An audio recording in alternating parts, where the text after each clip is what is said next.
ಪ್ರೀತಿಯ ದೇವರ ಮಕ್ಕಳೇ, ಯೇಸು ಕ್ರಿಸ್ತನ ನಾಮದಲ್ಲಿ ನಿಮಗೆಲ್ಲರಿಗೂ ನನ್ನ ಪ್ರೀತಿಯ ವಂದನೆಗಳು. ಇವತ್ತಿನ ಟಾಪಿಕ್, ಐಶ್ವರ್ಯವಂತರು ಸ್ವರ್ಗರಾಜ್ಯವನ್ನು ಸೇರುವುದು ಕಷ್ಟ.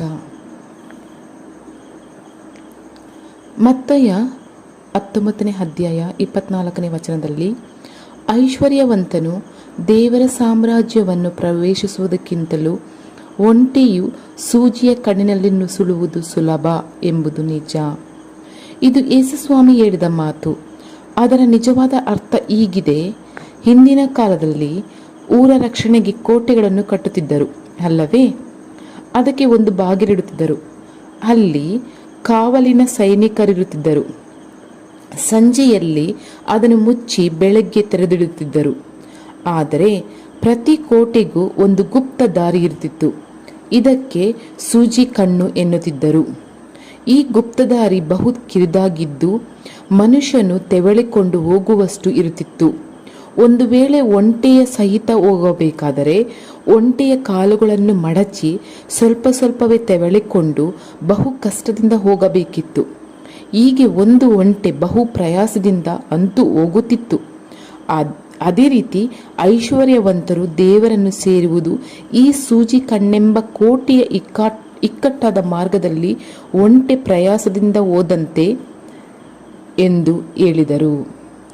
ಪ್ರೀತಿಯ ದೇವರ ಮಕ್ಕಳೇ, ಹೌದು ಪ್ರಿಯರೇ, ಒಬ್ಬ ಐಶ್ವರ್ಯವಂತ ಸ್ವರ್ಗ ಸಾಮ್ರಾಜ್ಯನ ಹೋಗೋದು ಬಹಳ ಕಷ್ಟ.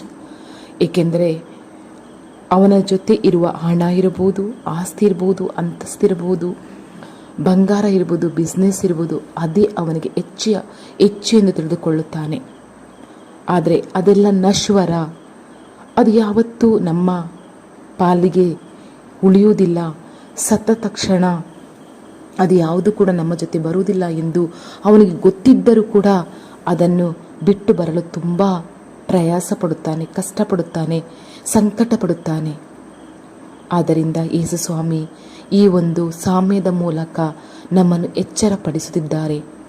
ಹೌದು, ಆ ಒಂದು ಇಕ್ಕಟ್ಟದ ದಾರಿಯಲ್ಲಿ ಆ ಒಂದು ಒಂಟೆ ಹೋಗಲು ಎಷ್ಟು ಕಷ್ಟಪಡುತ್ತದೋ ಅದೇ ಪ್ರಕಾರ ಐಶ್ವರ್ಯವಂತರು ಕೂಡ ಸ್ವರ್ಗ ಸಾಮ್ರಾಜ್ಯವನ್ನು, ಅಂದರೆ ಒಳ್ಳೆತನವನ್ನು ಗ್ರಹಿಸಿಕೊಳ್ಳಲು, ಒಳ್ಳೆಯತನದಲ್ಲಿ ಹೋಗಲು, ಒಳ್ಳೆತನದ ವಸ್ತುವನ್ನು ಪಡೆದುಕೊಳ್ಳಲು ಅವರಿಗೆ ಆಗುವುದಿಲ್ಲ. ಪ್ರೀತಿಯ ದೇವರ ಮಕ್ಕಳೇ, ನೀವು ಮತ್ತು ನಾವು ಹಾಗೆ ಆಗದೆ ನಾವು ದೇವರ ಪ್ರೀತಿ ಏನು, ದೇವರು ನಮಗೋಸ್ಕರ ಏನು ಇಟ್ಟಿದ್ದಾರೆ, ಈ ಪ್ರಪಂಚ ಎಲ್ಲ ನಶ್ವರವಾಗುವುದು, ಯಾವುದು ಕೂಡ ಉಳಿಯುವುದಿಲ್ಲ, ಎಲ್ಲವೂ ಲಯವಾಗುವುದು, ಸುಟ್ಟು ಹೋಗುವುದು, ಯಾವುದು ಕೂಡ ನಮ್ಮ ಜೊತೆ ಇರುವುದಿಲ್ಲ ಎಂಬ ಅಭಿಪ್ರಾಯ ನಮ್ಮಲ್ಲಿ ಇದ್ದರೆ ನಾವು ದೇವರ ವಾಕ್ಯವನ್ನು, ದೇವರ ಆಜ್ಞೆಯನ್ನು ಪರಿಪಾಲಿಸುತ್ತಾ ದೇವರ ಸ್ವರ್ಗ ಸಾಮ್ರಾಜ್ಯ ಸೇರಲು ನಾವು ಕಾತುರದಿಂದ ಇರುತ್ತೇವೆ. ಪ್ರೀತಿಯ ದೇವರ ಮಕ್ಕಳೇ, ದಿನಪ್ರತಿ ದೇವರ ವಾಕ್ಯವನ್ನು ಓದಿ, ಧ್ಯಾನಿಸಿ, ಬೇರೆಯವರಿಗೂ ತಿಳಿಸಿಕೊಡಿ.